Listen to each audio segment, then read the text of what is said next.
Hey, it's John, and we're with Josh today. We're going to go over his storage setup in his Jeep Cherokee. All right. Hey, it's Josh. We're back at my house after our time at Windrock. It started to rain a bit, so didn't get to shoot the storage.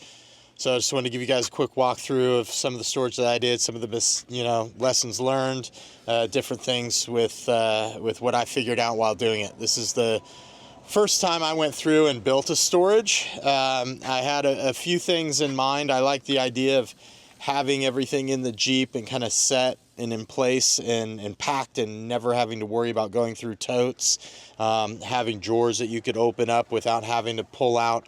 I used to have several different totes and things piled up, and I always felt like you had to unload half of the Jeep to get something that you wanted, and I wanted to move past that and get away from it. So what I ended up doing was, this is still kind of a mock-up, like 5 years later, those good mock-ups that you just never really move past. Temporary. Yeah, my temporary storage. So I took some plywood here, cut it to shape, put some nutserts in the Cherokee. I kind of just followed the frame rails where the frame rails go up and bolted that down so I had a good solid base to start from.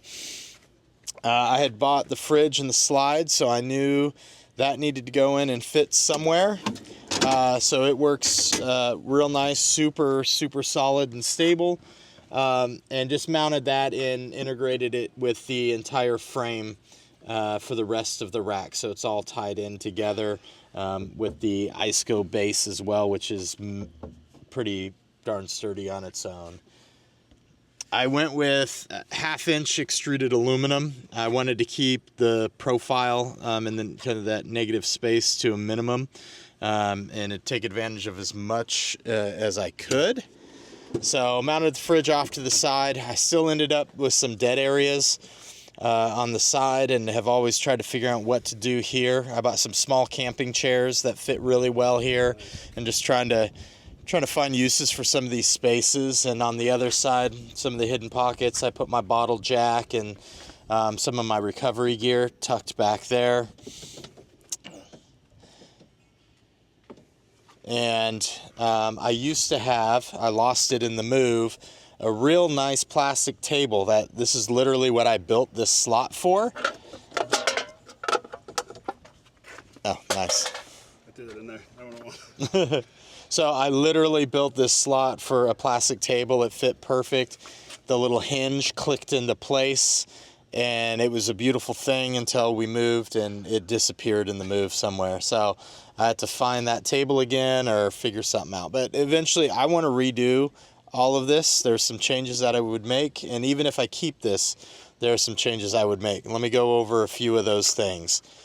First thing, lesson learned, extruded aluminum. When I got into it and I started building, I knew it was expensive, so I was already okay with that.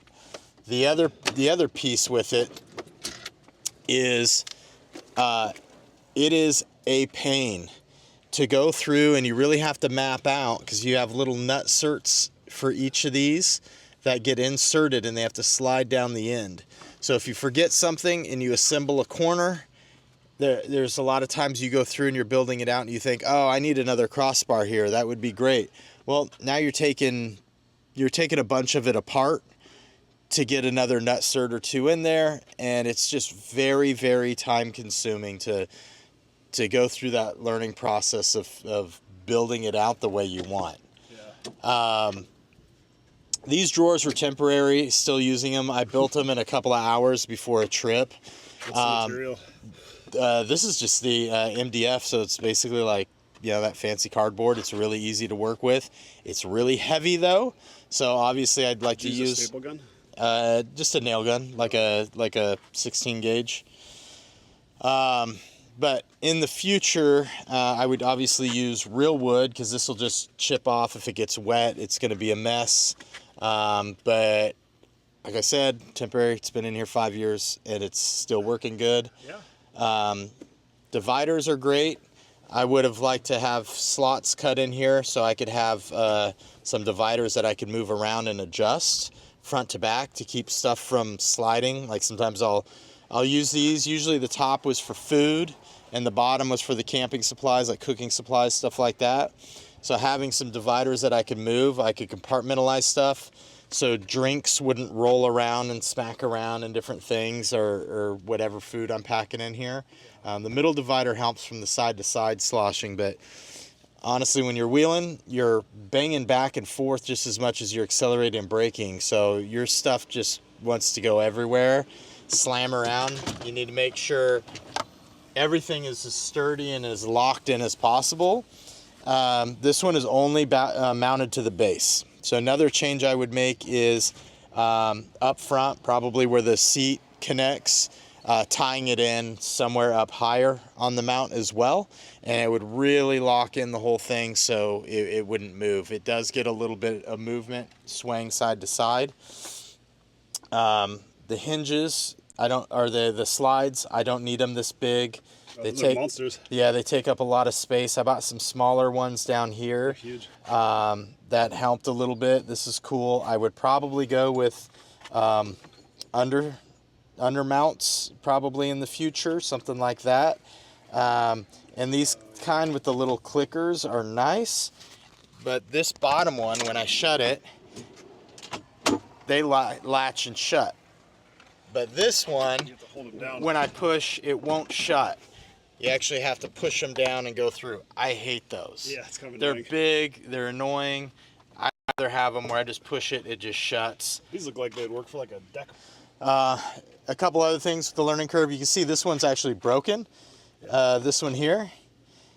And I've got them, I used them everywhere I had drawers, basically. And I thought they'd be nice. They're out of the way.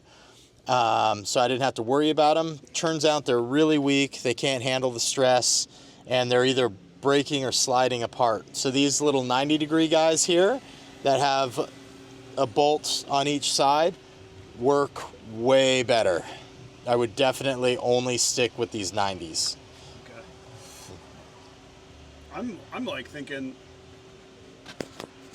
I'm thinking about building something similar in my Wrangler, and I'm tempted to use aluminum angle iron and bolt it together with small, like stainless steel sheet metal screws, or stainless, I don't know, like machine screws. What do you think about that? Yeah, it might work. I would be worried about it shaking apart, and depending on how you fasten them together, and if you could get enough contact and you could get it tight enough, then it might work. I would just be worried about, as it's shifting and moving, those joints moving and the aluminum slowly opening up. Oh, okay. The nice thing about these is the nut cert that slides in here and it bolts directly to.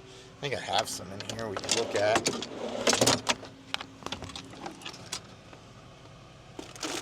we go.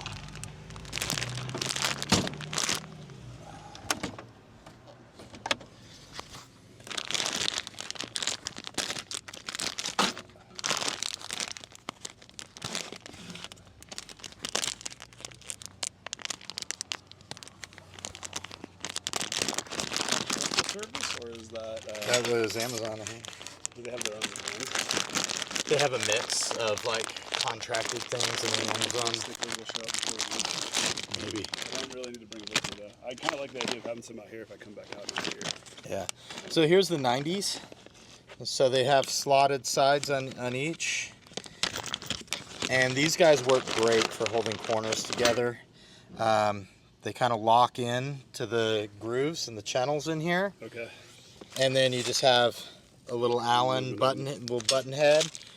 And then you have these little inserts here that fit in. So when they lock in, it's actually a pressure fit using the channel, and it's not relying on the screw and the threads to hold it together. It's all friction held. Okay. So as it moves around, I think it's a better, tighter fit. Okay.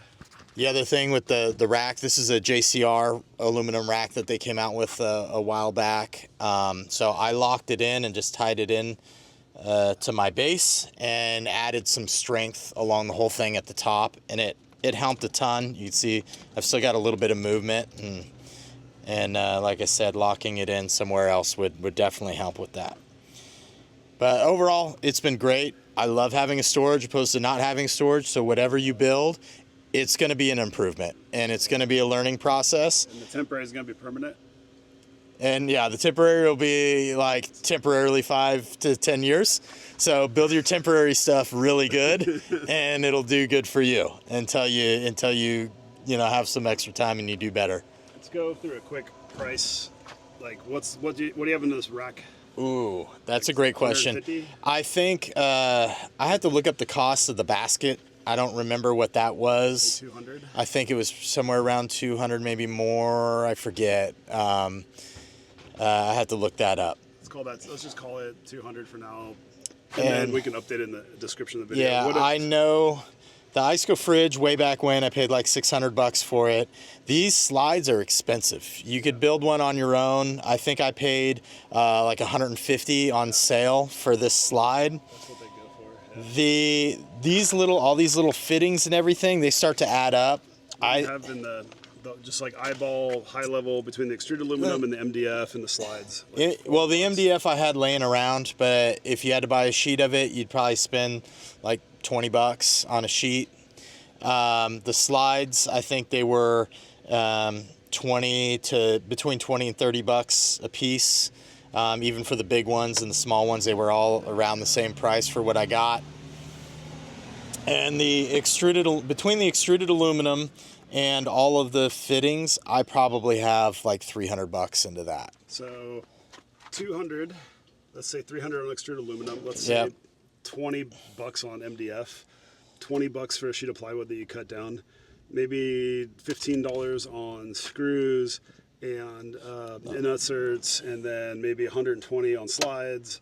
So we're at 3, 5, 650, 6, and 12. I probably have 1,500 into everything with the fridge, the slide, everything else. I think the eyeball, and if you back out the 600 for the fridge, he's probably into the whole. I'm still thinking this is 2, 3 is 5, and then 6 for slides, and then 7, and then 7. I'm thinking 7. 750 probably. 750, and then another 150 and 6 for that. And so there you go. That's the delta. Because some people might just put a cooler right here. Yeah, that's true. Yeah, you could always just slide a cooler in, do the ice thing. Plus you have like the cheap fridges. You have like cheap fridges like mine that are only $200, and then I made a fridge slide for like $30. Yeah, in my fridge. Well, on eco mode, it's like consistently 22 hours. We tested this fridge recently with the Jackery 300, which I always use, and we guesstimated based on 30% in about 2 hours that you might get 6 to 8 hours out of it. 2 hours, it was down. It went down 30% in 2 hours. And that's so you figured times that by 3. Like probably times that by 3, 6 to 7 hours. That was in the daytime, high humidity, high heat. If you're going overnight where it's cooler at night, you could probably stretch that. I bet you to 9 or 10 because at night if you're in a cooler area. Yeah. Here it's really hot and humid. So. Yep. Nope. All good. Do you have a tape measure? Points. To measure the dimensions? Yeah, I grabbed one. I'm just thinking. I'm just over 48 inches, about 48 and a half across. Okay. I am now, and to clear this, I'm sitting a ½ inch higher. Yeah. So I could have bolted this directly to the plywood on the bottom, which would have saved me a little room, and I could have lowered it, which is nice because I put like usually light soft gear up here. Yeah. My pillows, sleeping bags, things like that usually go up on top of this rack, and sometimes this space gets a little tight. What's the height on this? So the height is 24. From here to the top, we're looking at 22, almost on the dot. Okay, and then what's the width from here to that? 29, a little hair over 29. Okay. End to end. What's the width on this? Every fridge is going to be a little different because my fridge is narrower than so outside to outside is 20 1/4. Okay. Inside to inside is roughly 18 and 5/8. 18 and 5/8. Okay. And that was only to match. I just went whatever mount I had, and then I extended this one out a little bit because of where the mounting was for this. And that was part of the lessons learned. I had it flush.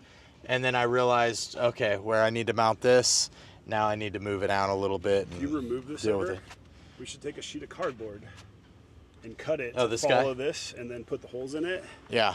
You could like mail that to people or sell it for Yeah, there you go. All right. Thanks for following along this week. If you can, like, subscribe, comment below. Appreciate it. Intro could work good enough for me. Okay.